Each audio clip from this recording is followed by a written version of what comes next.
the title of today's event is Bridging Practice and University for Advancing Sustainability Accounting Education. We will come back to this idea throughout the event, but our goal is really to bring professionals and higher education closer together, so to share knowledge, experience, and good practices in sustainability accounting. So, what is Account4GreenEco really about? Account4GreenEco is an Erasmus Plus project funded by the European Commission, and its main objective is to promote the integration of sustainability accounting into business and accounting curricula, and to support the green transition of the EU economy. Because in practice, what we observe is that even though there is a strong need for training, sustainability accounting is still not widely taught in universities. So that is why our project focuses on two key objectives. First, to raise awareness about the importance of including sustainability accounting in graduate and postgraduate programs. And second, to create an open online learning environment, the Sustainability Accounting Learning Platform for Green Economy. This platform, which you will have the chance to discover later this afternoon, offers a high-quality online course designed to help future accounting professionals to produce sustainability information. About the members of the project. So the project brings 5 partners, each with specific expertise to make sure the learning platform covers the most important aspects of sustainability accounting and remains relevant and useful for learners. So we all have significant expertise and experience in teaching, researching, and designing sustainability accounting. So we have 4 higher education institutions.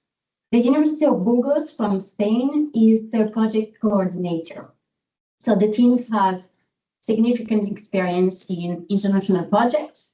They launched the first master in sustainability accounting in Spain, and they also have strong experience in PhD training in this field. Leuphana University from Germany brings expertise in sustainability performance measurement and sustainability management control. The university also offers bachelor's and master's programs, as well as specific management education program focused on these topics. Then the University of Trento from Italy provides expertise in accountability for profit and non-profit companies. And the university also has interdisciplinary PhD program dedicated to sustainability. And then MBS from France brings expertise on how organizations understand and respond to sustainability reporting requirements. The school has integrated sustainability into all its programs and has been offering sustainability accounting courses since 2021. Then to support these 4 higher education institutions, we also have a digital partner, Gestionet, from Spain.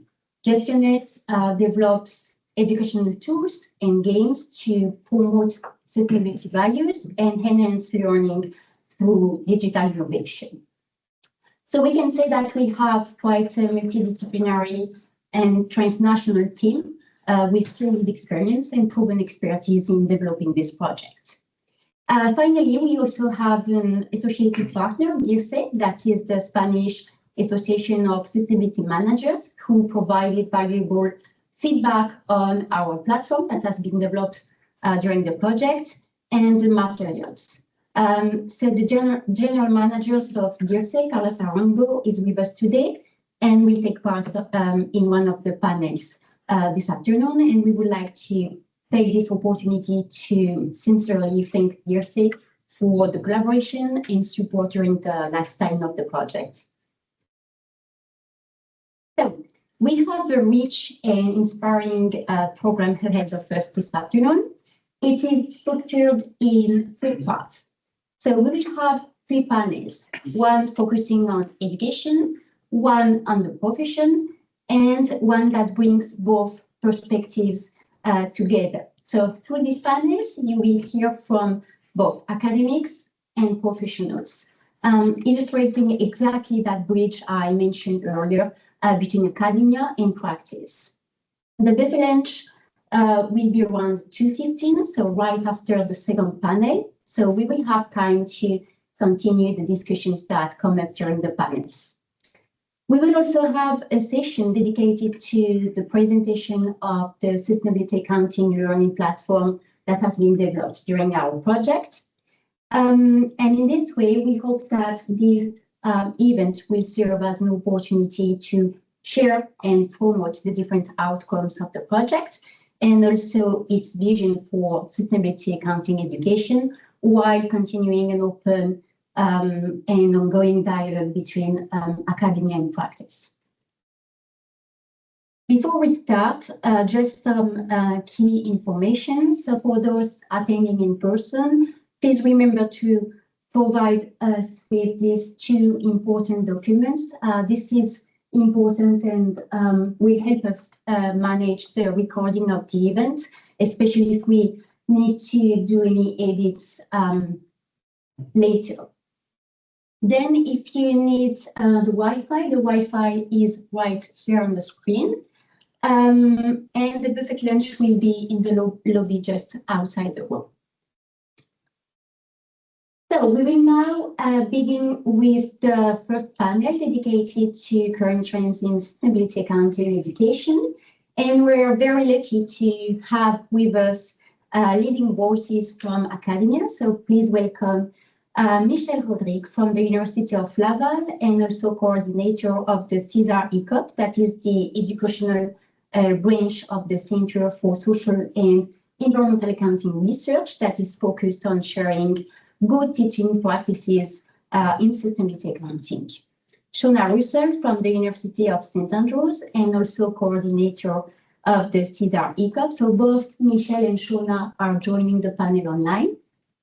Then Jose Mariano Moneva from the University of Zaragoza and part of the A4GE Sustainability Reporting Technical Expert Group, and Giovanna Michelon from the University of Padova. So thank you all for being with us today, for sharing your insights on this important topic. And I'm happy to hand over to Michele Andreus, who will moderate this panel.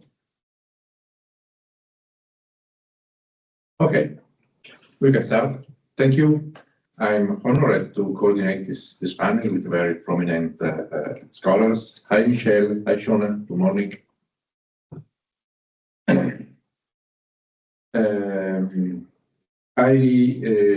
I propose you to have two different rounds of questions and then some questions from the attendance of the conference. The first question is for Michel Rodrigue, and is this one. Sustainability is often viewed in our university as a separate issue from conventional management. However, I believe that sustainability should be considered a primary focus, even in accounting. If you agree with me, how can we effectively integrate sustainability into accounting teaching?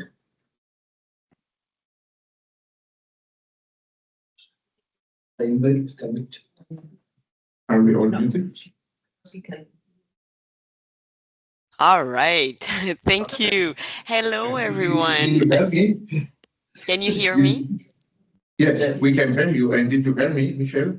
Yes, I did hear you. Okay. I was just unable to turn on my mic, but now everything's fine. So hello. I'm very happy to be joining you. Thanks to all the Account4GreenEco team for the invitation. I wish I could be there in Madrid with you guys, but I have to be here in Quebec instead. Yes, so Michele, I did hear you, and I think this is a wonderful question to start the panel. And you won't be surprised to hear that I fully agree with you. to think about this answer in deeper terms, I went back to the climate literacy project that was driven by Caesar prior to the ECOP launch, and that was really instrumental in helping us to launch ECOP, because it lists different integration approaches, and I will also bring example of how sustainability is integrated at institutions of some of our ECOP members. So I guess our favorite answer would be to mainstream sustainability, right? This way we could integrate sustainability throughout the entire curriculum, with each module being responsible to cover some aspects of sustainability and assess learning outcomes on the matter. This is what our colleagues at the University of Birmingham did with respect to climate change. So they vertically integrated consideration about climate into their undergraduate program in accounting. So this approach, when it's allotted sufficient consideration, resources, coordination, it's really, really effective for the development of in-depth sustainability literacy and sustainability accounting, of course, for our students.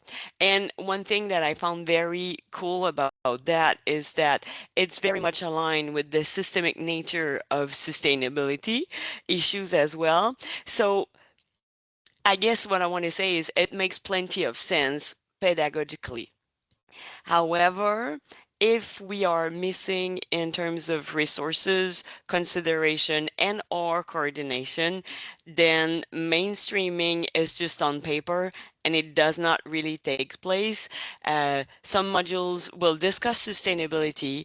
Sustainability will fade away in other if it doesn't come completely forgotten because of all the mounting pressures we have to add other components into our fully packed accounting curriculum. And this is less interesting because it leaves our student with piecemeal knowledge of sustainability. So another way to do so would be to develop a dedicated module on sustainability accounting. This is what we do at my institution.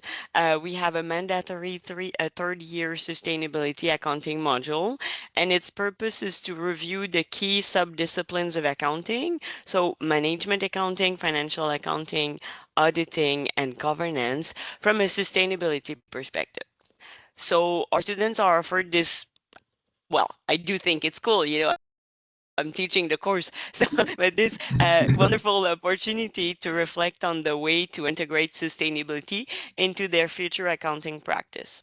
The downside of this approach is that our students are not exposed to much to sustainability before their third year. And yeah, I agree with you. It's like far from ideal from an integration or from a systemic perspective. But the intensity of the exposure is kind of interesting. So another way to do, so that's two ways. A third way to go would be to adopt what we call, for lack of a better word, piggybacking. Um, it refers to including some issues of sustainability into classic or traditional accounting modules. So, for example, you would include accounting for emission tradings in a financial accounting course, or include discussions of environmental risk into a risk management or a governance course. Often, what we see is that this is done out of individual initiatives from committed individuals, accounting educator. It's really valuable because it develops this literacy among our students, but it risks, there's still the risk that I mentioned about mainstreaming, that there's a lack of consistency that can happen from one educator to the other, from one semester to the other. One last integration I will mention briefly is specialized program, such as the master degree in sustainability reporting and assurance at the Università of Burgos. These programs, they do wonder to develop specialized knowledge among our students, but they only reach our interested students and not our full student body. So I'm going to stop there. there are lots of things to be said about that, but I just wanted to give you an overview. I'm not championing an approach over another because there are many considerations to be taken into account and also constraints when we do things. I think what matters is constance and coherence as much as ambition. And yeah, I will stop there. Thank you, Michelle, for your very interesting consideration. And the second question is for Shona. Good morning, Shona. Hello, lovely to see some of you, and greetings to those in the room and those online. Okay. You are in San Andrew, Shona, and San Andrew is the birthplace of accountability and sustainability, and Rob Gray was one of the first accountants to emphasize sustainability. How did the education in sustainability accounting develop at the core of CESAR? Thanks, Michele. This could be a long narrative, so I will maybe just give some highlights. Yes, I am based at the University of St Andrews. Believe me, today it is not the blue sky that you see in my background here. And it's quite, thank you for the question, because it made me reflect on my own personal interaction, I guess, with CESAR and the exposure that I had to accountability and sustainability. And this is where I feel slightly old, in that my first encounter with accounting for sustainability was with a module with Ian Thompson, another of the early CESAR members in my undergraduate degree in the early 2000s. But since then, I've become more and more aware and appreciative of the work of Rob Gray and many others, some of whom are in the room today, and others who have been committed long term to embedding education into their work around social and environmental accounting. And that work early on included a variety of different activities, whether that was liaising with ACCA, ICAS, ICAW, other professional bodies to consider the relevance and importance of sustainability to accounting, and then embed it both within undergraduate education and professional degrees, alongside publishing in this area, writing textbooks, and really just supporting other colleagues to do well. And I think that ethos has continued over the 30 plus years of CESAR's activities. And in many ways, Michelle has already given you a glimpse into the work that we found in a survey that we conducted in 2021 around understanding the diverse ways that CESAR members were taking account of sustainability in their teaching and really navigating institutional pressures, maybe societal concerns, and committed to sustainability efforts despite a number of different challenges that they faced. And again, I think that speaks to, I guess, the tenacity and the commitment of members of this community in not only driving forward sustainability education, but sharing that with others. And so CESAR itself, you asked in the question, how has CESAR continued to develop education as part of its mission?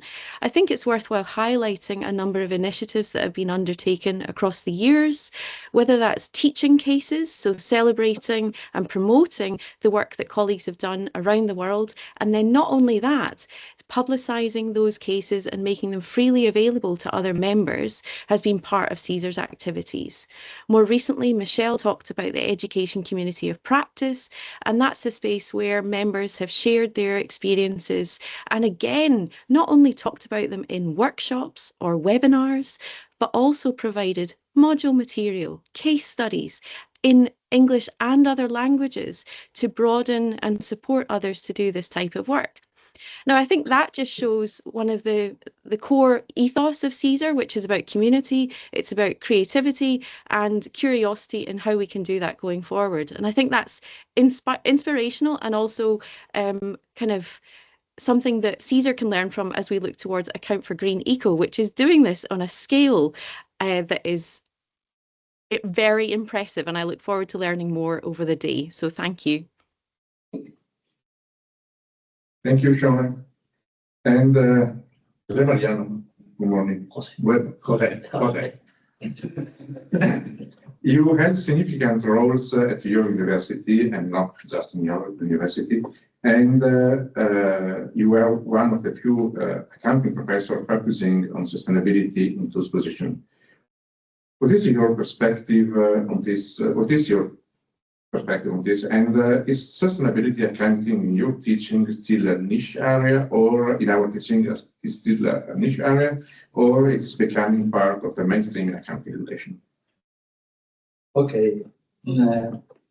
Sorry for my English. I do not. No. Okay. Thank you, Michele. Thank you for organizers, members of the Account4GreenEco Project. A very, very interesting project with a nice idea. An actual present idea for us.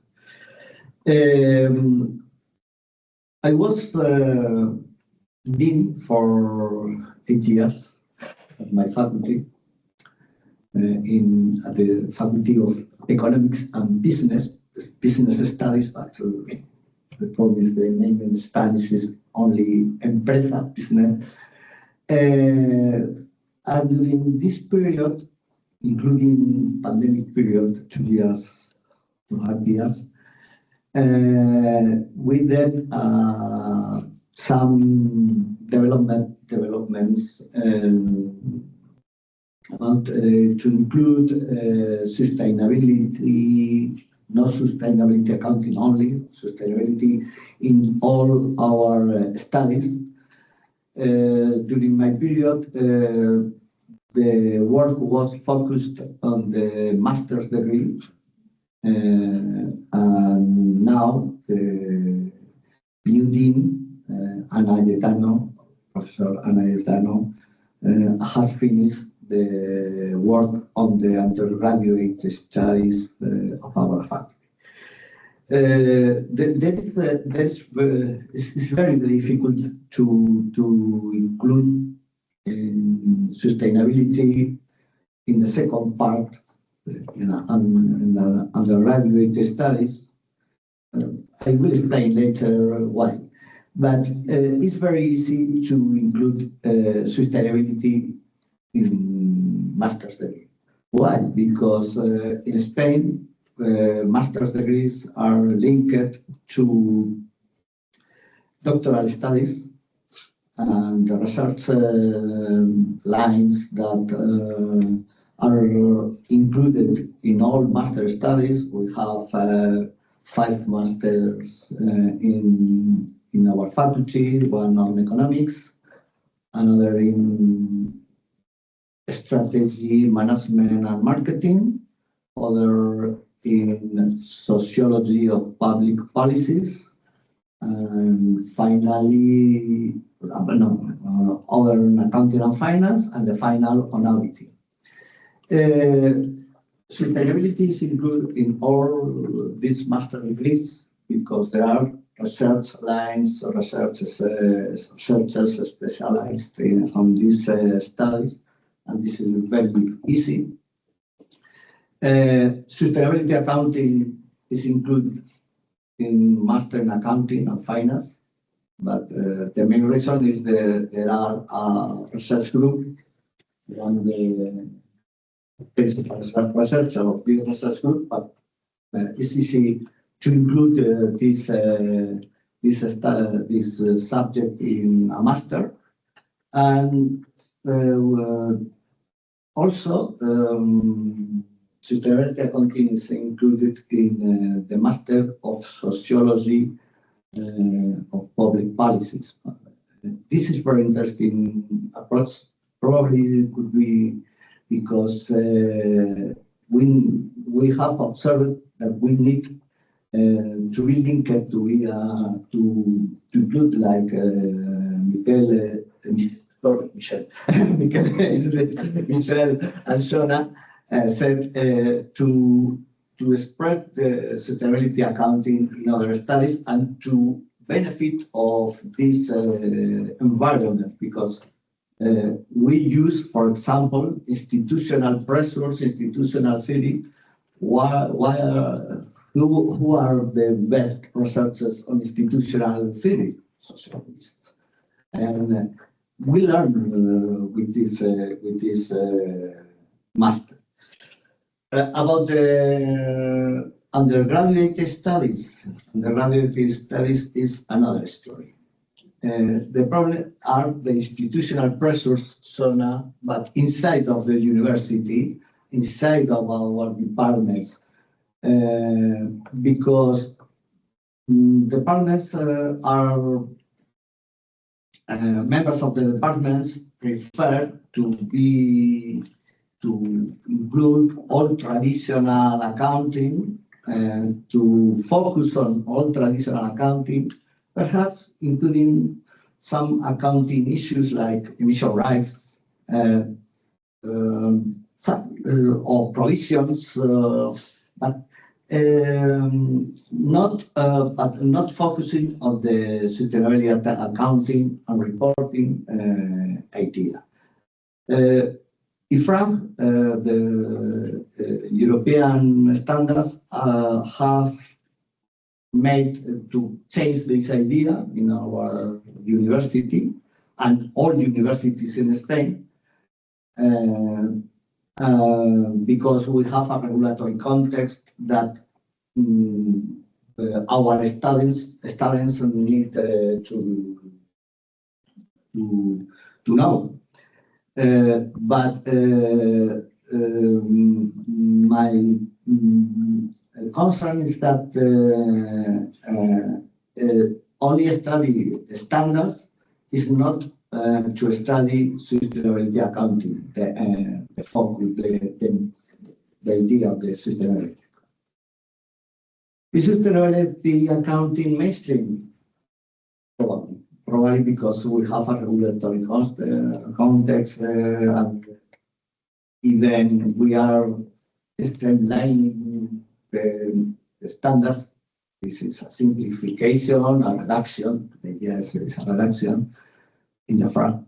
But we have a context. We have to talk, to teach these standards. Probably in the future, subjects, financial reporting, financial analysis, etc., could include this about sustainability. Thank you.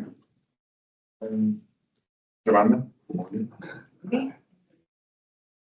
Sorry.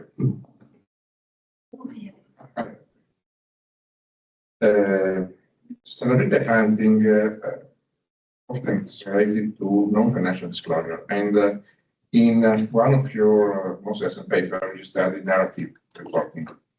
Could this be a potential area for future improvements, and how can we integrate accounting with narration in our teaching?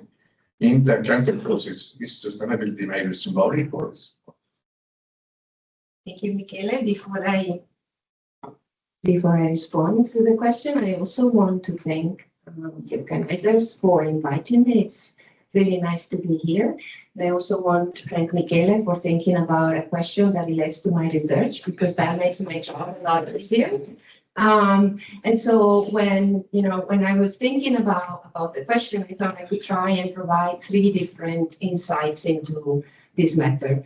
The first one, and it refers precisely to the paper you were mentioning, is that narrative reporting as a concept really implies a multi-dimensional concept kind of concept. So it's not just a matter of whether there is a certain information item in the text, but whether there is a story in that text, and whether that story tells us something meaningful about the underlying activities that is narrating, right?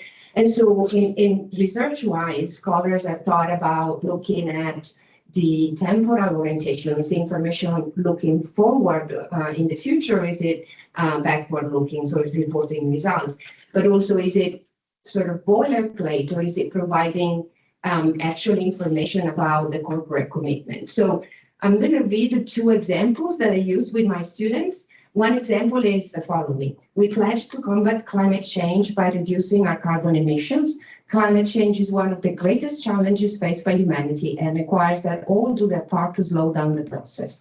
Hence, we have implemented action to monitor and reduce our greenhouse gas emission, and we continue to educate our employees in this direction. What do we learn about what this company is doing? Not much, right? We know they are committed, but there is no translation of what that commitment entails. On the other side, another company states our pledge to combat climate change is exemplified by the adoption of science-based emission targets, which require us to reduce by 30% our greenhouse gas emission base 2020 by 2027.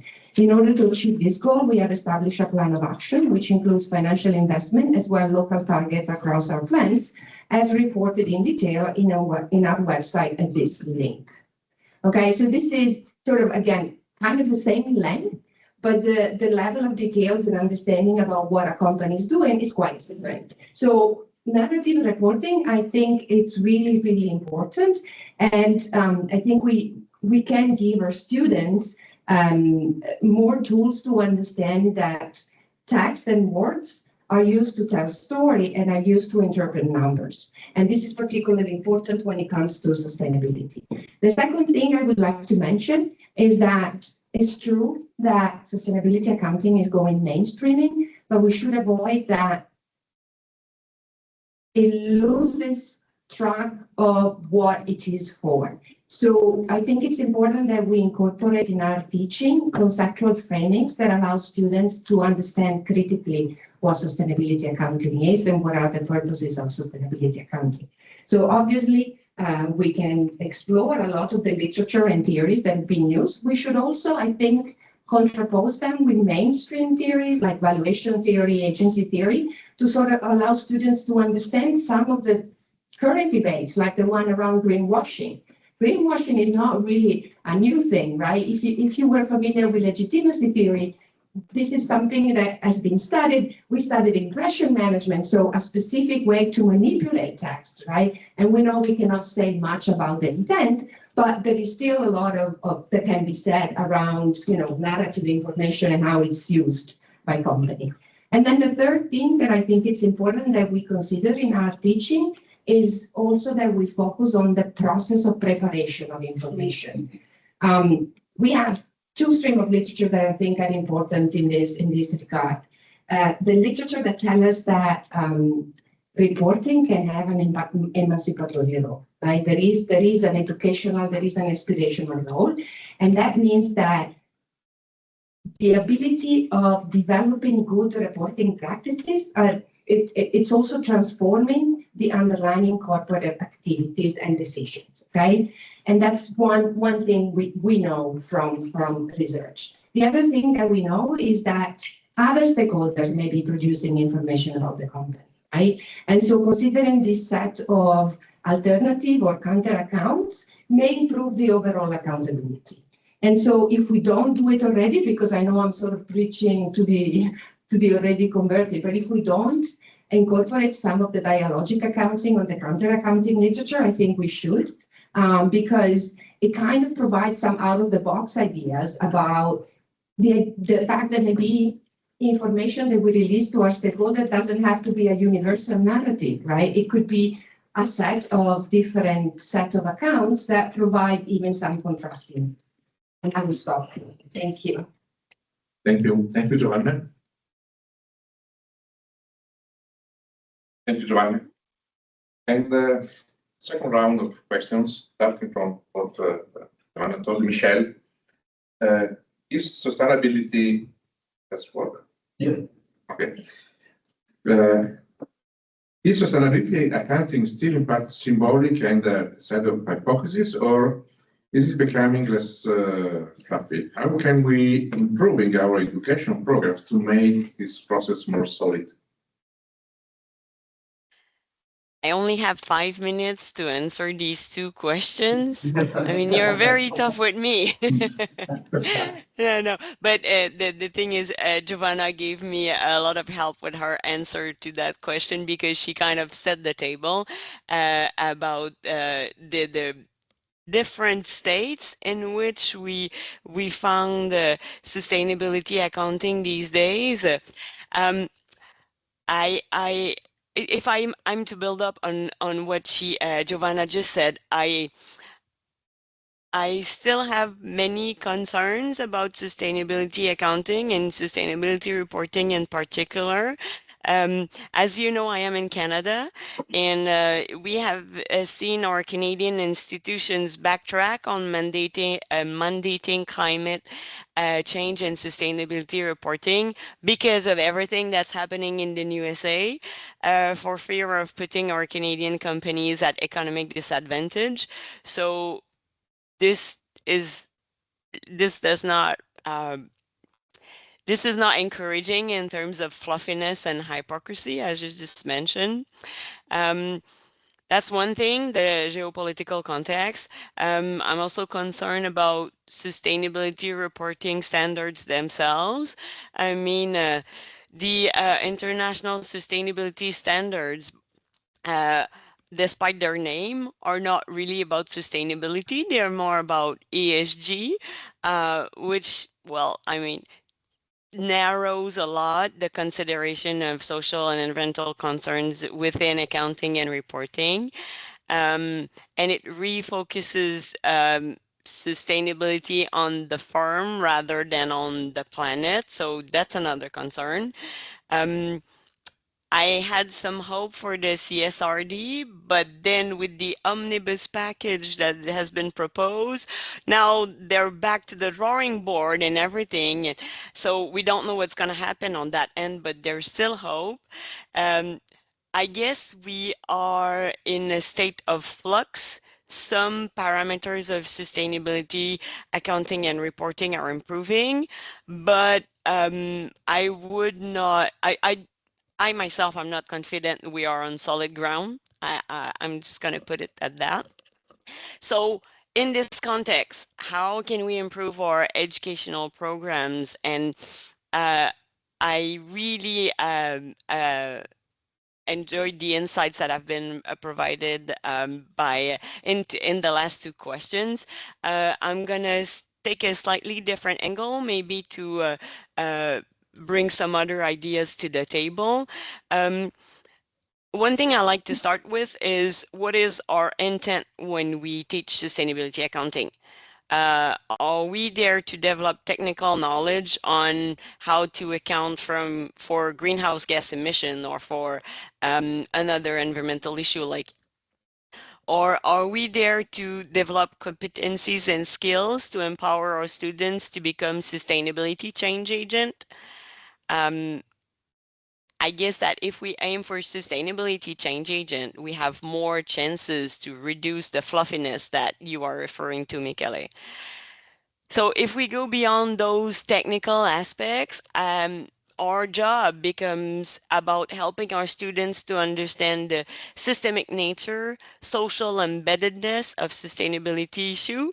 And Shauna and I, we know that this is something that drives a lot our ECUP members, one way or the other. If I was to give you an example, let's take climate change, because as Giovanna mentioned, it is a very important issue in our time. If we wish to support our future accounting professionals to advance climate actions, then our students, they need more than just technical skills around calculation of scope 1 to 3 emissions or being up to date with reporting standards. The narrative angle that Giovanna brought is certainly one thing to broaden their competencies and skill with relation to climate, but I think we can also complement them with other things like climate literacy. do our students have a systemic knowledge of climate and its impact? Are they able to work with others to develop and implement strategies in response to climate scenarios? Do they have those collaborative leadership skills that are required for collective action? Can we expose them to networks where they can share their experiences with other students in different way, or learn to share that in their professional job? Can we make them aware of their normative positions and values and inform these actions? All those elements, in addition to the technical skills, will help to reduce the fluffiness and to prepare a more genuine sustainability accounting and reporting. Another thing, and that's the last point I'm going to make, is about I really believe in educating our students to become lifelong learners, not only in the traditional sense, in the sense that we'll think about, well, teaching our students to keep on learning new things as they go along in their career. That's one aspect of lifelong learning, and that's an important one. But another one that I believe is really important is trying to teach our students to be reflective and to question their practices and assumptions as they go along, because things are going to change in their career, and they need to develop those skills and those competencies that would make sure that they keep on challenging, questioning themselves, questioning their practices, to make sure that they don't inadvertently fall into a fluffy version of sustainability accounting. So yeah, I'm going to stop there. Thank you, Michelle. And Shona, as Michelle named the United States, it seems that much of the conversation surrounding sustainability belongs to a past that has already been overlooked. Will this trend extend to academia, and will it influence our educational programs, especially in the area of sustainability accounting? Will our students remain interested in this topic, in your opinion? Thanks, Michele. We're not in the US. No, I really think this is such an important question, is to think about what influences our sense of where sustainability accounting is going, and what obstacles we may face and how to overcome them. And I guess when I was thinking about this multi-layered question, there was a couple of things that came to mind there. Will the trend of thinking sustainability is passé extend into academia? Will it influence our educational programs? I think despite concerns that sustainability is less relevant and less salient given the current geopolitical context, we've still got COP30 ongoing now. The realities of unsustainability, whether that's the climate crisis, inequity, they're ever more visible in our everyday lives, and they're ever more evident to students as well. And although I can confess to being despairing at the realities, I have to say that I continue to be inspired and amazed by the examples of continued sustainability action, despite the rhetoric of a move away from it. So cities continue to pursue sustainability agendas, businesses continue to innovate around regeneration, even professional bodies continue to require their professionals to learn about ethics and sustainability, and educators such as ourselves keep being committed to teaching these topics and pursuing related research, such as Giovanna's spoken about. In a sense, as Jose Mariano said, we're navigating institutional pressures to maintain this commitment to pursuing this work. From my experience within St Andrews, now I teach a variety of undergraduate and postgraduate students, and many of them are from North America. And I have to say that in these spaces, well, it may explain that they're actually in Scotland rather than in America, they continue to be concerned and committed to these topics, wishing to pursue this a career in sustainability. And they can do that and express it through the classes, through the topics that they choose to study in dissertations.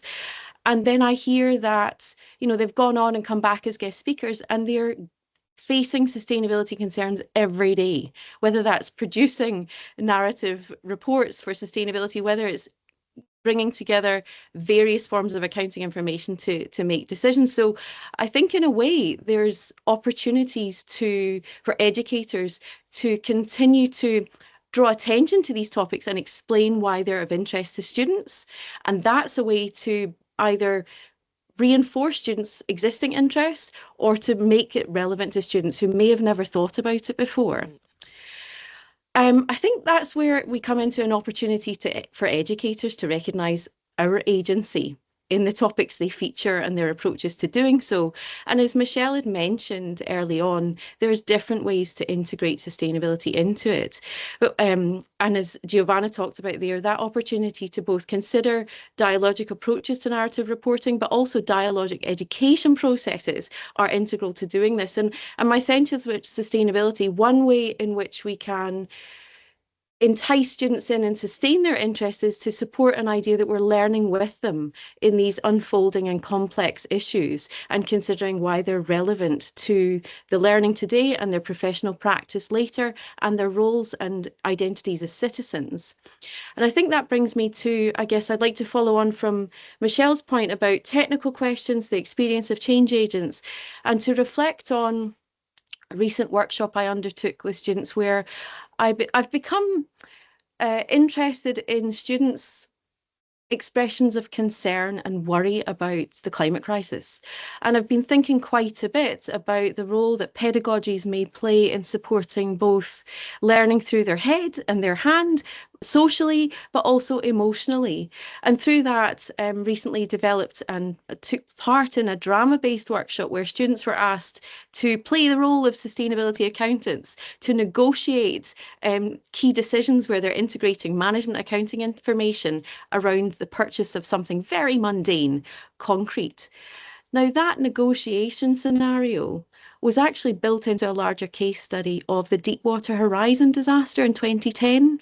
And in doing that, allowed students to make a connection between what seems like an everyday, irrelevant, like not very relevant to sustainability, making connections to extremely volatile and important case demonstrating responsibilities and stakeholder responsibilities more generally. That I'm sharing that as an example of a way that through embodied participation as role plays, they started to see how numbers matter, how narratives matter, and how they in a professional role may negotiate with certain positions there. Which brings in, I guess, Michelle's point earlier about the normative positions that people have as they undertake their work and how they make sense of it.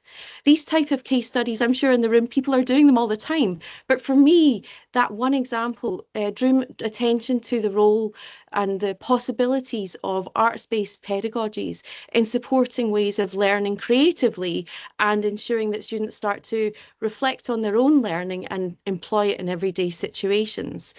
That's just one example of a role-based pedagogy to inspire interest. And in a sense, it was a bit of a way for me to weave in a sustainability issue whilst also just thinking about general skills that students need: critical thinking, reflexivity, thinking about professional ethics.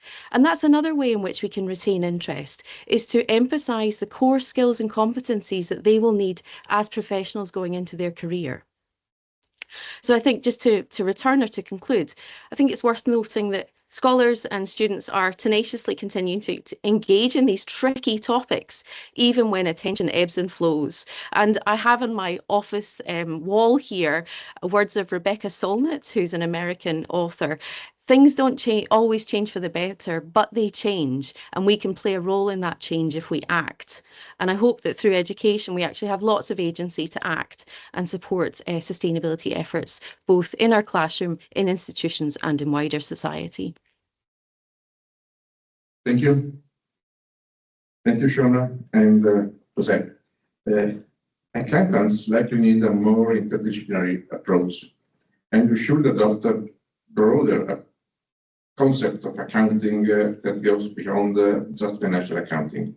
How can we implement this approach in our teaching? And additionally, as Michelle named, what role will lifelong learning play in enhancing the skill of accountants?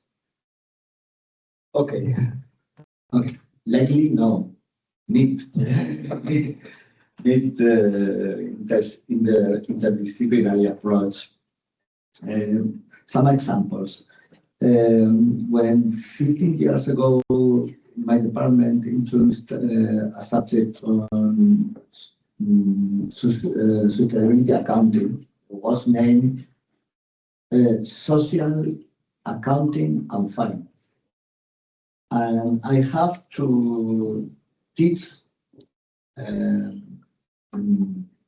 about half of the subject, accounting. My part was accounting, and the other part was finance.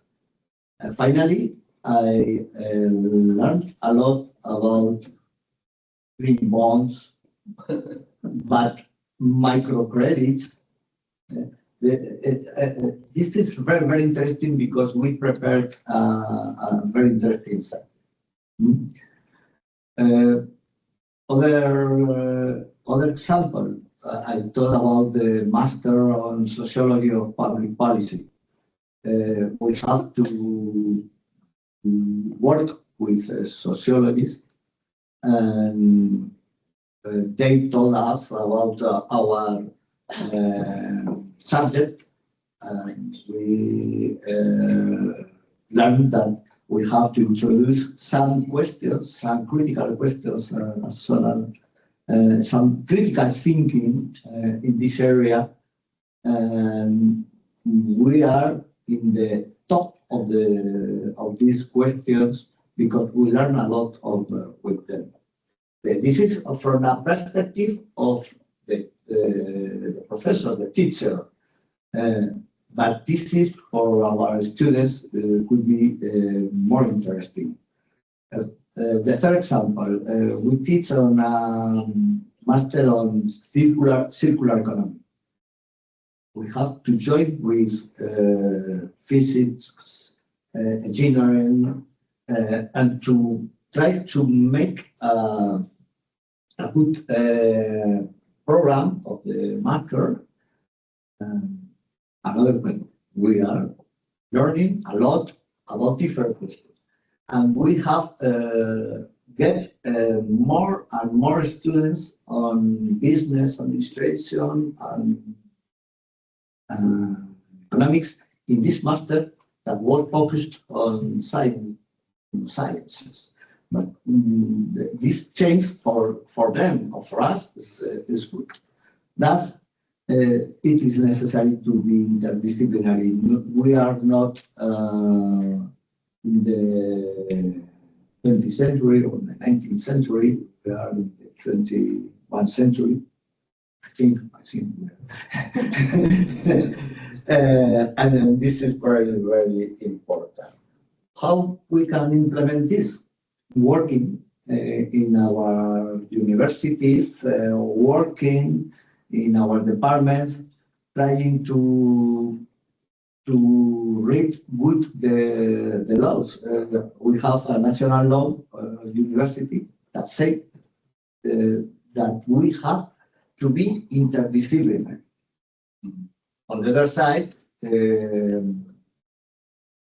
agency that evaluates us only this, that we have to be focused on our subject.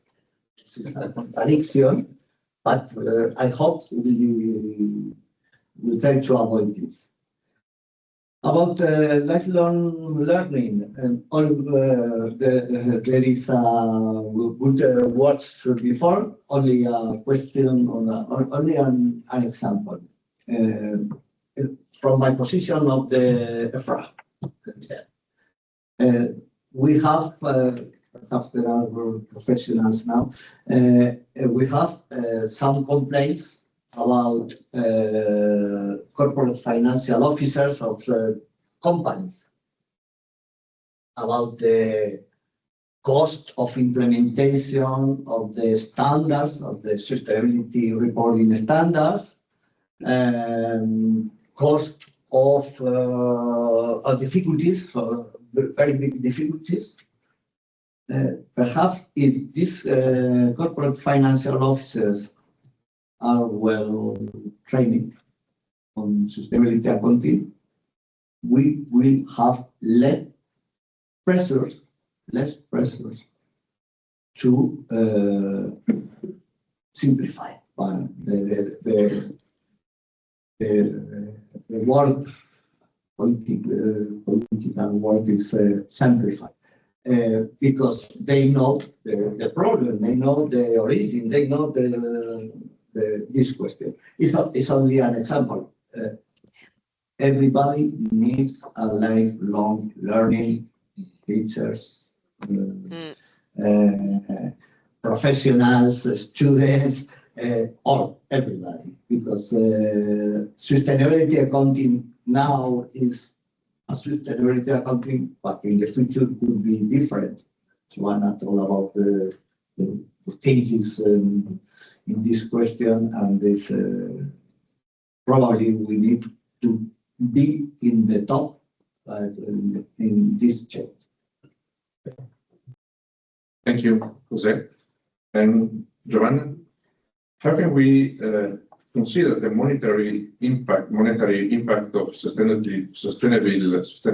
business practices in accounting education? And is it possible to enhance our students' with those skills? Are we as teachers prepared for these roles?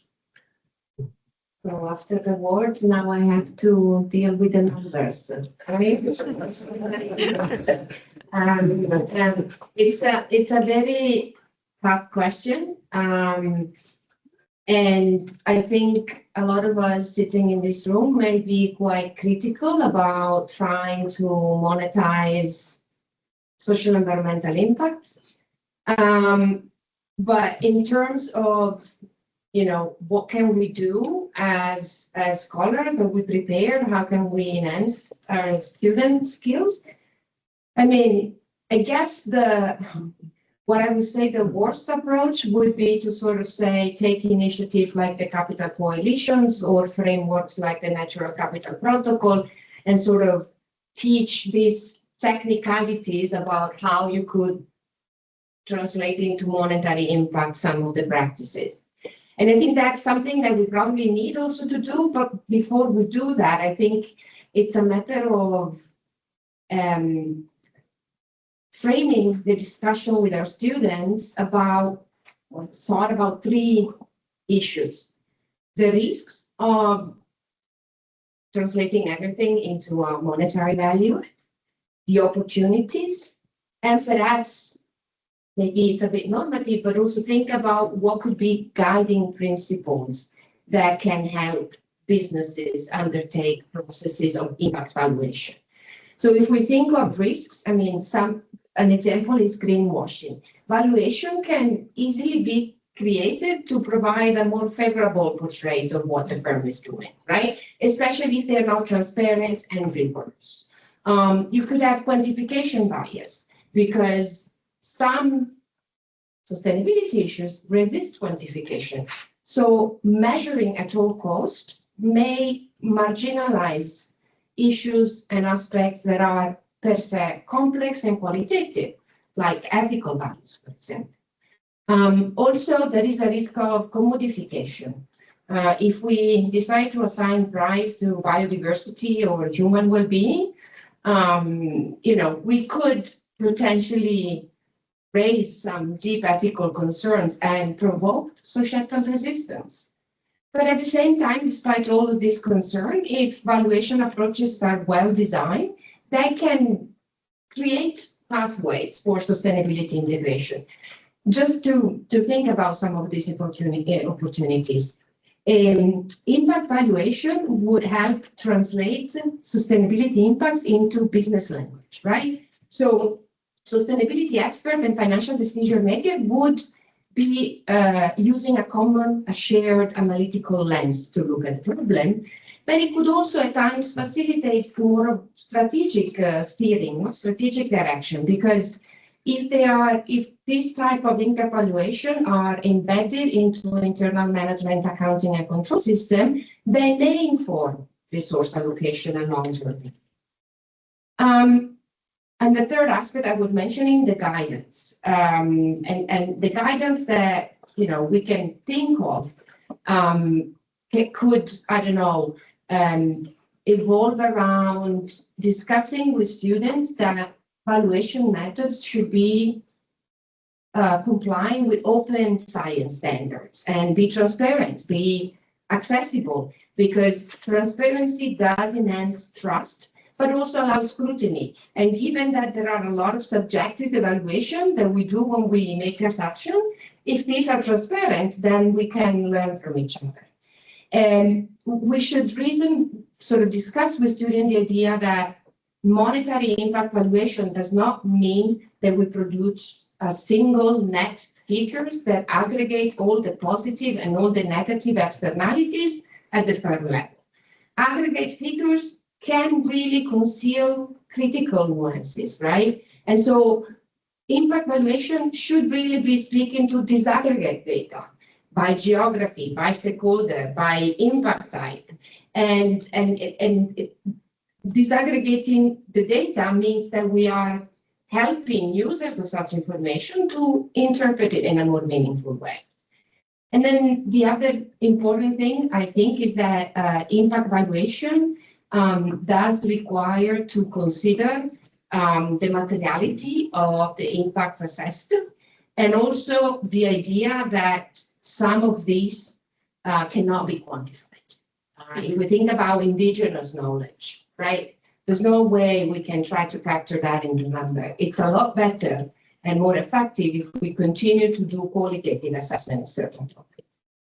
And then the last thing that kind of goes back to what I was saying earlier about more participatory co-production, valuation framework should also really meaningfully involve affected stakeholders, communities, NGOs, and policymakers, and not so much in the collection of data, right? But in the design and the interpretation of the valuation that we're doing.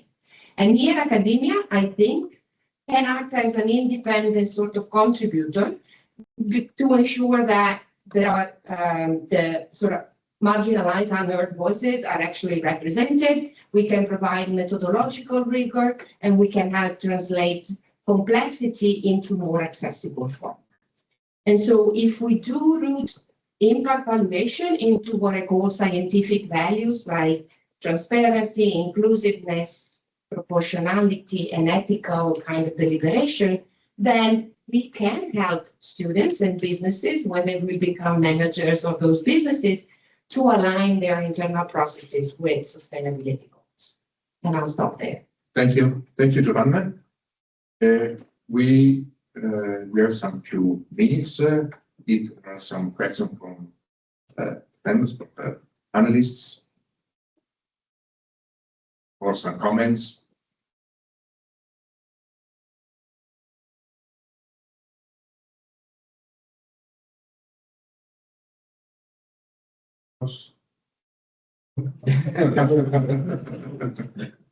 Yeah, so I have, can you hear me? Yes.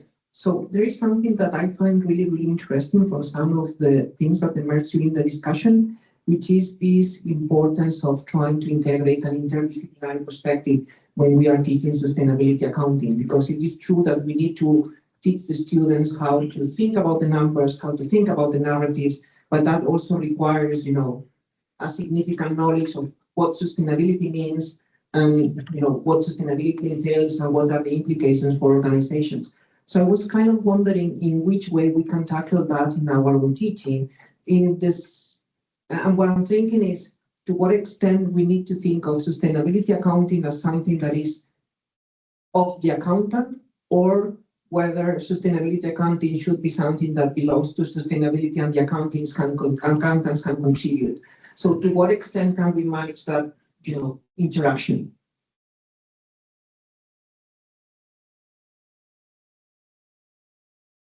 I don't know. I think it can, both things can be true, and I think maybe a way to think of this issue is going back to the first question that was asked to Michelle about whether we should integrate sustainability into our sort of mainstream degrees, or whether we have sort of special special courses or special programs. And I think if you have a special program then it dedicated to, I think then it's easier to involve scholars from other disciplines, and you can sort of ask others to explain some of the bits that you cannot explain as an accountant. Vice versa, when we are sort of in a more traditional type of program, it's probably harder to get even your students to go and listen to a biologist or a climate scientist, right? And so what you can do though is bring in the minimum training that they need to be aware, like planetary boundaries, for example, and what that means. And so I think the answer is, it depends, like what students like to say when you ask them hard questions.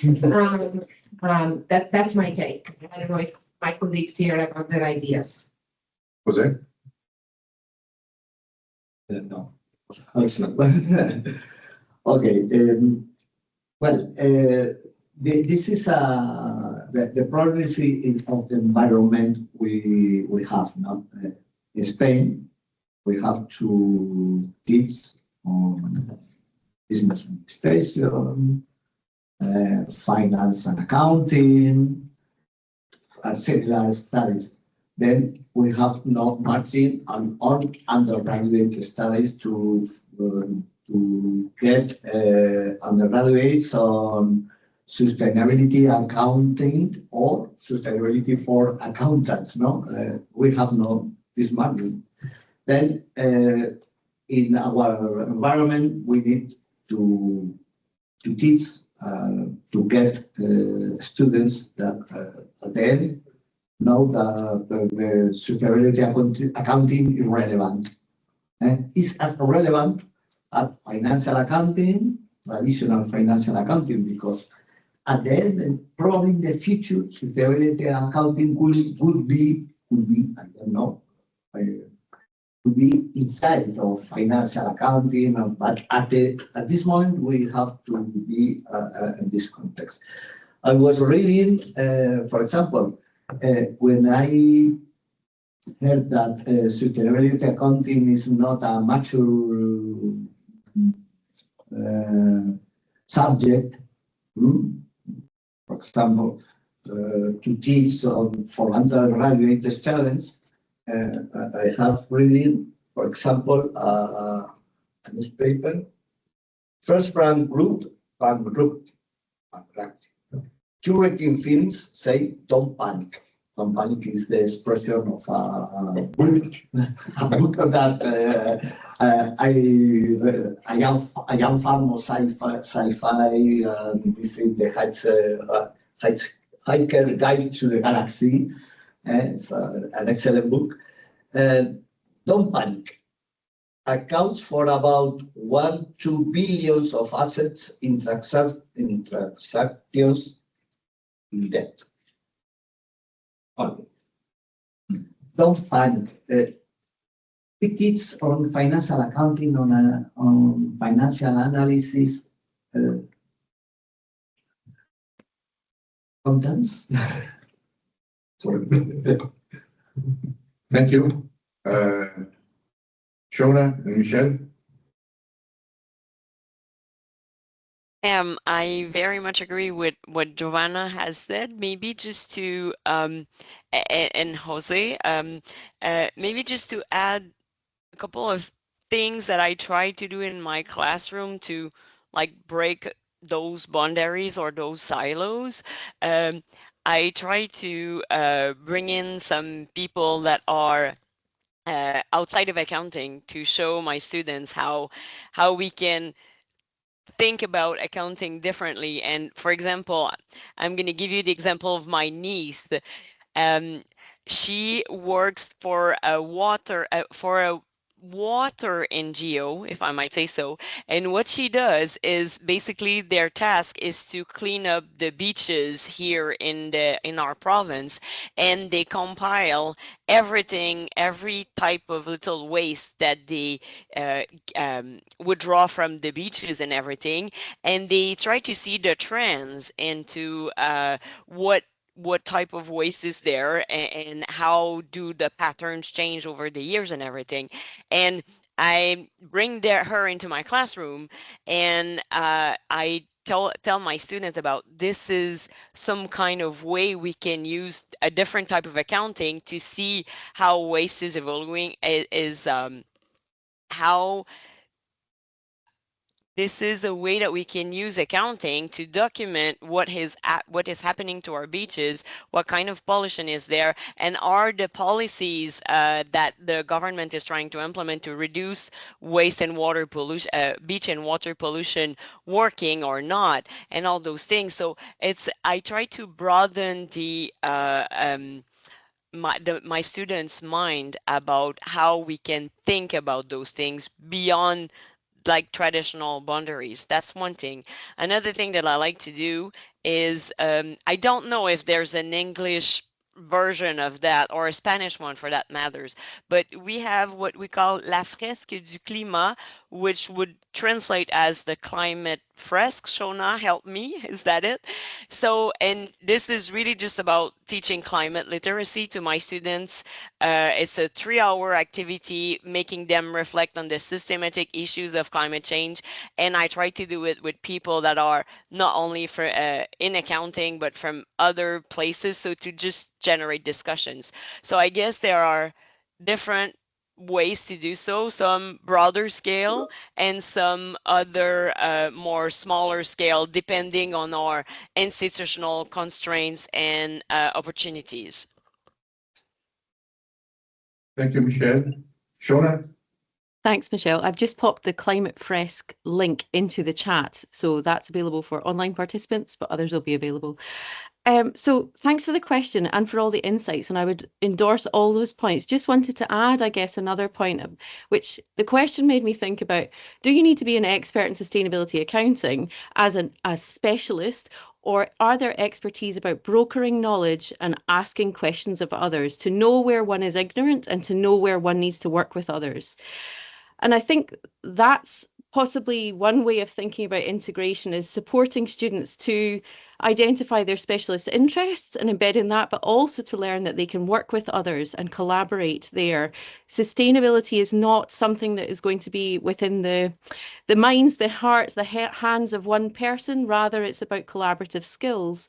And I was reflecting as Michelle was talking about a guest speaker that I had invited to speak to my students a couple of years ago, who said one of the greatest skills she has now is knowing who to ask for that specialist information as she works to embed circular economy in a variety of different construction projects. And she's very much developed those skills. She's got a baseline literacy, and then her skills are about collaboration, and she's really working closely with others who've chosen to take a more specialist technical line of career development there.